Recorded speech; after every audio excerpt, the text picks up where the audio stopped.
Patients that are told they're infertile go through as much grieving and as much stress as a patient being told they have cancer.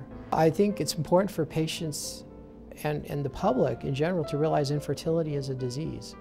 If you have cancer, it's a disease. We ended up being, healthy for the most part. We just needed a little bit of extra help. We didn't have the miscarriages. We didn't have, years and years of trying. I just knew that there was something not right. When I looked at books that had been previously written for infertility patients, some of them looked like encyclopedias, and they were daunting for me to pick up and look at. I wish we had a book. I wish we knew that there was something out there that we could have referenced. I mean, I was online and talking to my friends, and everyone is different. Just, knowing that we wanted to have a family, and I did some research online. Dr. Schoolcraft's name kept coming up. So I wanted a fairly concise guide where patients could pick up a book that's accessible and in one afternoon read the first 2 or 3 chapters and be available to say, okay, now I know where I need to start. There's a lot of information in books and on the internet, but so much of it is misinformation. And we've really tried in this book to set forth standards of treatment, standards of care. Patients can trust this information. It does come from the techniques we've used at our clinic, which we've demonstrated some of the highest pregnancy rates in the world, so I think people can trust that the techniques work. And we've tried to make it very understandable. Having a book like that they can take a step back, take a breath and read it, probably will give them some comfort. The initial chapters start at the very beginning. If you realize you're not successful at having a child, you first need to pick a physician. Secondly, what testing should you have? And then thirdly, once you understand your problem or your diagnosis, what are the treatment options available to you? And how do you deal with the emotional and the psychological issues that surround infertility, and what help is available? But the first 3 chapters give patients what they need to know to start this journey and not make mistakes. Knowledge is powerful and it's empowering. And this book will hopefully allow her to navigate that infertility process in a much less traumatic way. So that's our hope. But the book also has very personal stories that I think patients can relate to, that they may see their journey paralleling some of the patients in the book.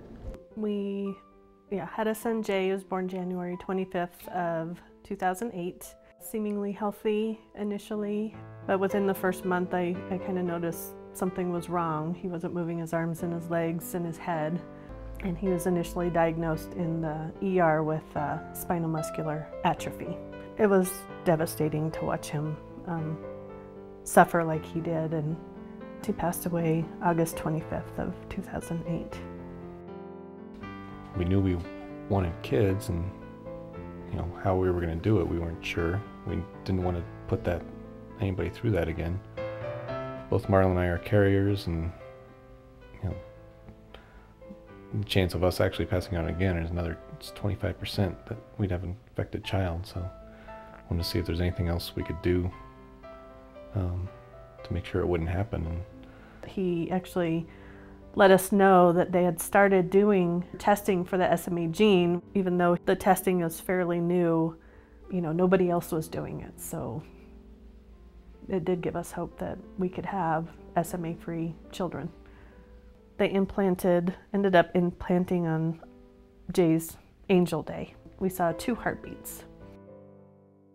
Just having that reassurance that the babies are healthy and SMA-free was a huge relief for the both of us.